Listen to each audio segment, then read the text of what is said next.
টকশোগুলাতে আলেম ওলামা ডাকে না। যদি ডাকতো, যারা বড়র বড়র করে আমাদের একজন আলেমের ঠেলা সহ্য করতে পারতো। আমি মিডিয়ার সামনে চ্যালেঞ্জ করলাম, বাংলাদেশে যে নুরানি মাদ্রাসাগুলি আছে, ওই নুরানি মাদ্রাসার একটা ছেলের সামনে তুমি যদি আল-হামদু সূরা 7টা ভুল ছাড়া পড়তে পারো, ময়দানে কথা বলবো না, ময়দান ছেড়ে আমরা চলে যাব। আবার হুমকি দেয়, আমরা ওস্তাদ ছাড়া কোরআন পড়ে ফেলাইছি। গতকালকে একটা টক শো দেখছিলাম রাতের বেলা, মাহফিল ছিল ঢাকা গাজীপুরে। তো গাড়িতে উঠে দেখি আমাদের এনায়েতুল্লাহ আব্বাসী সাহেবের সাথে শাহরিয়া কবিরের একটা টক শো চলতেছে। এটা আপনারা বলতে পারবেন, আমি বললে তো ঝামেলা আছে। এই বাংলাদেশের একটা চ্যানেল টক শো গুলাতে আলেম ওলামাকে ডাকে না। যদি ডাকতো, যারা বড়র বড়র করে আমাদের একজন আলেমের ঠেলা সহ্য করতে পারতো না। কালকে তো একটা স্যাম্পল দিছি মাত্র। আমরা কি দিছি? সমস্যা কি জানেন?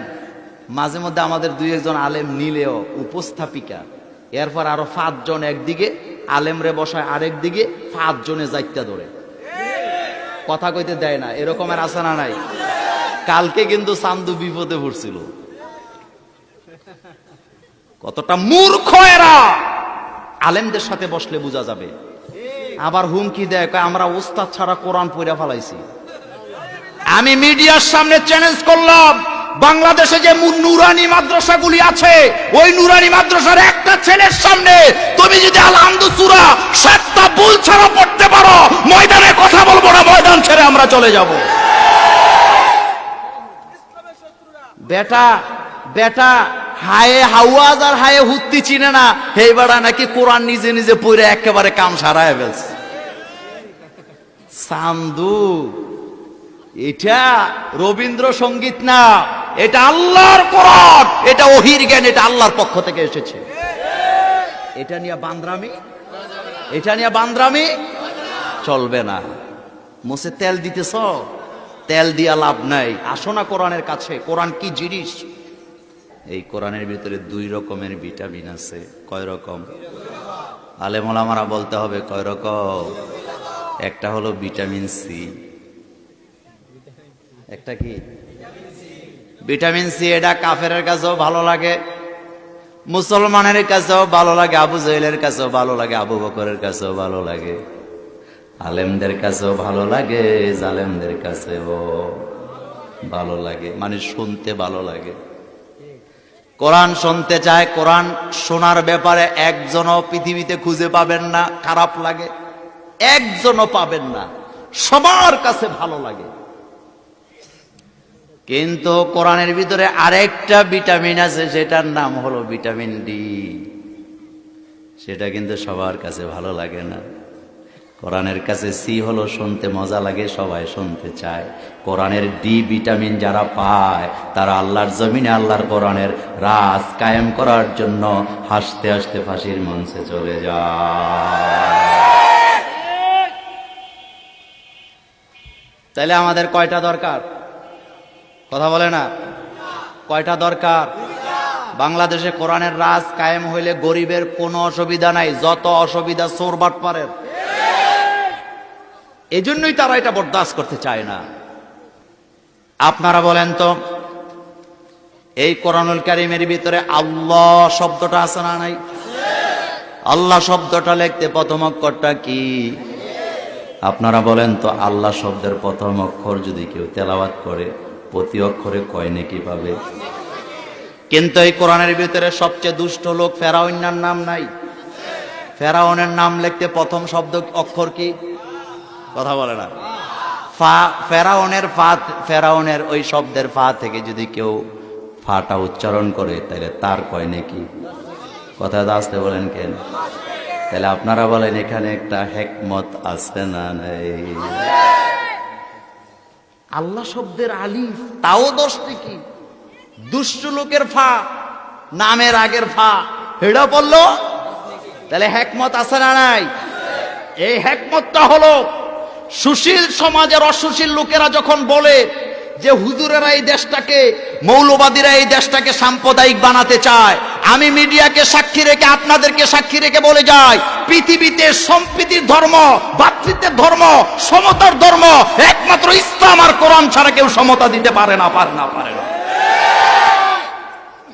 এবার আরেকটা প্রশ্নের জবাব দেন। এই পৃথিবীতে দুই ধরনের লোক আছে, ধনী গরিব। ধনীদের মধ্যে কেউ লাখপতি, কেউ কোটিপতি, কেউ হাজারপতি। গরিবদের মধ্যে আলাদা কিচ্ছু নাই। কিন্তু আপনাদের এলাকার লোকদের কাছে আমার প্রশ্ন, আল্লাহ রাব্বুল আলামিন ধনীদেরকে বেশি ভালোবাসেন নাকি গরিবদেরকে বেশি ভালোবাসেন? কথা তো আসতে বলেন কেন? গরিবদেরকে আল্লাহ যে ভালোবাসেন তার একটা মূল কারণ আছে না নাই? মূল কারণটা হলো, এই পৃথিবীতে যত ধনী আছে,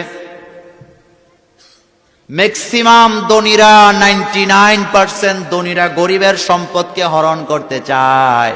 কিন্তু আমরা যারা গরিব, আমরা কোনোদিন ধনীদের সম্পদের দিকে চোখ তুলেও তাকাই না। তাকাই নাকি? কথা আসতে বলেন কেন? তাকাই নাকি? এলাকার প্রভাবশালী লোক এলাকার সব জমি কিনতে চায়, গরিবের কাছে যা আছে সব উনি কিনবে। সভাপতি সব ঠিক কয় না? কথা ঠিক না বেঠিক? কিন্তু আমরা যারা রিক্সা চালায় খাই, গরিব মানুষ, খেটে খাওয়া মানুষ, আমরা কিন্তু কোনোদিন বড় লোকের সম্পদ হরণ করতে চাই না। এটাই প্রমাণ করে আমার আল্লাহ এই জন্যই আমাদেরকে সবচেয়ে বেশি ভালোবাসে।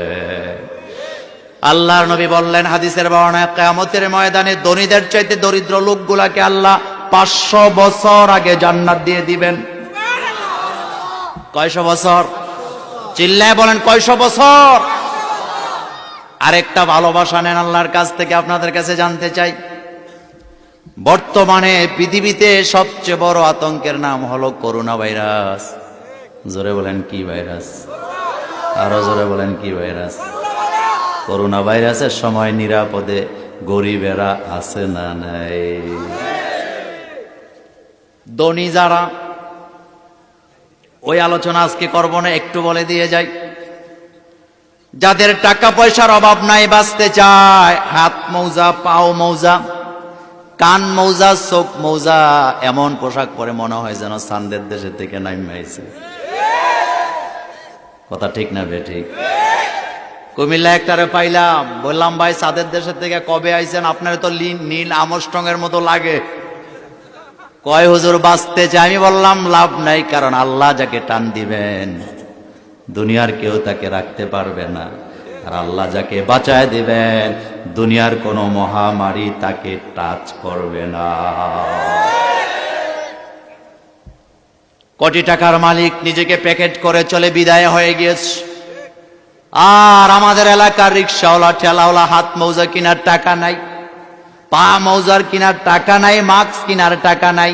সকালবেলা ফজরের নামাজ পড়ে সিএনজি নিয়ে, অটো নিয়ে ঘর থেকে বেরিয়ে যায়, রাতের বেলা ঘরের ভিতরে ফিরে তার গাড়ির ভিতরে সুস্থ লোক, অসুস্থ লোকগুলা প্যাসেঞ্জার হিসাবে উঠলো। আজ থেকে 9 মাস আগের থেকে এই মহামারী চললো, তার গাড়ি চালানো চললো। আল্লাহর রহমতে এখনো সিএনজি ড্রাইভারেরা, অটোওয়ালারা, কৃষকেরা, তরকারি ব্যবসায়ীরা নিরাপদে আছে না? পৃথিবীতে যত ধর্মের লোক আছে বিপদে পড়লে তাদের স্রষ্টাকে ভুলে যায়। আর পৃথিবীতে একটা জাতি আছে বিপদে পড়লে স্রষ্টাকে বেশি বেশি ডাকে। সেই জাতির নাম কি? এত আসতে বলেন কেন? কি নাম? নোট করেন কথা। সারা পৃথিবীতে যখন করোনা ভাইরাস ছড়ায় গেল, বিশ্ব স্বাস্থ্য সংস্থা জানায় দিলেন, খবরদার, এখন থেকে 3 জন লোক আর একসাথে হওয়া যাবে না, আলাদা আলাদা থাকো। স্বামী স্ত্রীর মধ্যে ডাইরেক্ট পার্টিশন হয়ে গেছে। বউ জামাইরে কয় খবরদার কাছে আইবা না,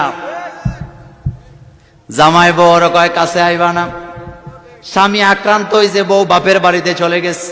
স্বামী ভালো হওয়ার পরে আবার বউ যখন ফেরত আইছে, এবার স্বামী জিদ্দের ঠেলা কয় তোরেও তালাক, তোর মায়েরও তালাক, তোর নানিরও তালাক। মনে আছে না নাই? করোনা ভাইরাস ছড়ায় গেছে, এখন আর মাখামাখি করা যাবে না, কাছে আসা যাবে না। আমি এমনও দেখেছি একই ড্রয়িং রুমের ভিতরে বসে বসে টেলিভিশন দেখতেছে, মায়ের মুখও মাস্ক, বাপের মুখও মাস্ক, সন্তানদের মুখও মাস্ক। বাঁচতে চায়, হাহাকার লেগে গেল। খ্রিস্টানেরা তাদের গির্জাগুলিকে তালা লাগায়া দিলেন, ইহুদিরা তাদের প্যাগোডাগুলা তালা লাগায়া দিলেন, হিন্দুরা তাদের মন্দিরগুলাতে তালা লাগায়া দিলেন। এখন আর স্রষ্টাকে ডাকা যাবে না। কিন্তু একটা জাতি পৃথিবীতে আছে যারা স্রষ্টার সাথে সম্পর্ক ছিন্ন করেন নাই, একটা মসজিদে একক আজান আর জামাত বন্ধ রাখেন নাই, আর সেই জাতির নামই হলো মুসলমান। বুকে হাত দিয়া বলেন, আপনাদের এলাকার মসজিদগুলা তালা ছিল? একক তো আজানও কি বন্ধ ছিল? একক তো নামাজে জামাতও কি বন্ধ ছিল নাকি? আমার ভাইয়েরা, বাংলাদেশের মিডিয়া আর কিছু কিছু নেতারা অনবরত টেলিভিশনের সামনে এসে কয়, করোনাকালীন সময় যে সমস্ত পুলিশ ভাইয়েরা ডিউটি করলেন তারা হলো করোনা যোদ্ধা, যে সমস্ত ডাক্তাররা নার্সরা ডিউটি করলো তারা হলো করোনা যোদ্ধা। বলছে কি বলে নাই? চিন্তা করেন, করোনা ভাইরাস কি দেখা যায়? কথা আসতে বলেন কেন? দেখা যায়? আচ্ছা যোদ্ধা বলুক, আমরা এটা নিয়ে কোনো মাথা ব্যথা নাই, কিন্তু মাথা ব্যথা আরেকটা জায়গায়। যারা ডিউটি করলো করোনাকালীন তারাই যদি যোদ্ধা হয়, যারা পুলিশ ভাইয়েরা ডিউটি করলেন জীবনের ঝুঁকি নিয়ে তারা যোদ্ধা, যারা ডাক্তার নার্স মানুষের সেবা করলেন তারা যোদ্ধা, মেনে নিলাম। কিন্তু আমাদের বাংলাদেশে 8 লক্ষ মসজিদে 8 লক্ষ মুয়াজ্জিন, 8 লক্ষ ইমাম আছে না?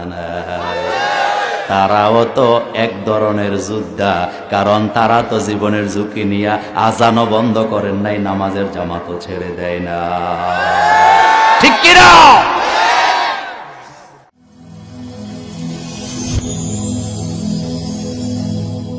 Rose TV 24. Enjoy by listening to the Holy Quran.